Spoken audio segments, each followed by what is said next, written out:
আমি আজ খেলাফত মজলিস নড়াইল 2 আসনের পক্ষ থেকে মনোনয়নপত্র সাবমিট করলাম। আমি চাই যে নড়াইলের মানুষ শান্তিতে থাকুক, নড়াইলের মানুষ আমাদের যেই প্রত্যাশা,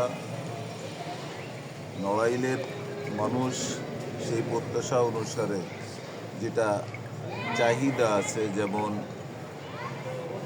নড়াইল 2-এর ভিতরে মধুমতি নদী আছে। এই নদী ভাঙনের কারণে মানুষ বেশ খানিকটা জর্জরিত আছে।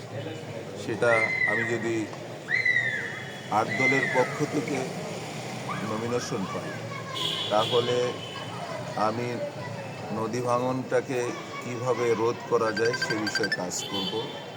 পাশাপাশি আমাদের শিল্প কলকারখানা এখানে নেই বললেই চলে, সেদিকেও আমি ইনশাআল্লাহ কাজ করব।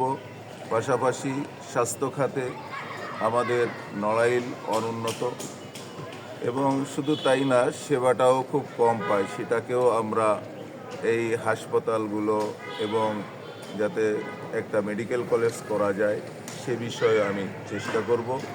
পাশাপাশি আমাদের কৃষি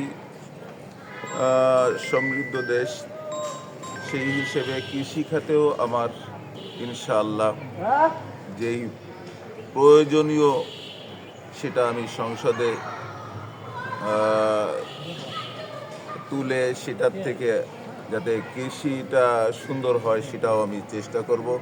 শিক্ষা খাতের বিষয়টাও বলতে হয়, যেটা বিগত শিক্ষা খাতটাকে ধ্বংসের দিকে নিয়ে গেছে, সেখানেও আমি ইনশাআল্লাহ চেষ্টা করব যে শিক্ষা খাত কীভাবে সুন্দরভাবে সামনের দিকে অগ্রসর হয়।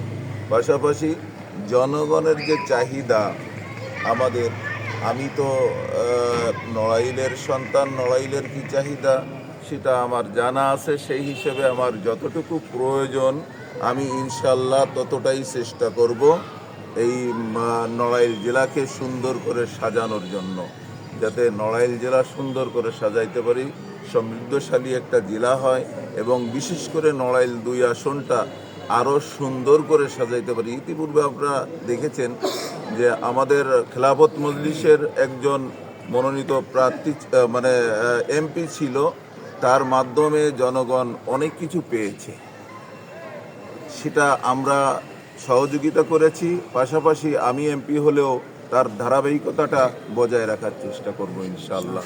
আল্লাহ আমাদেরকে তৌফিক দান করুন।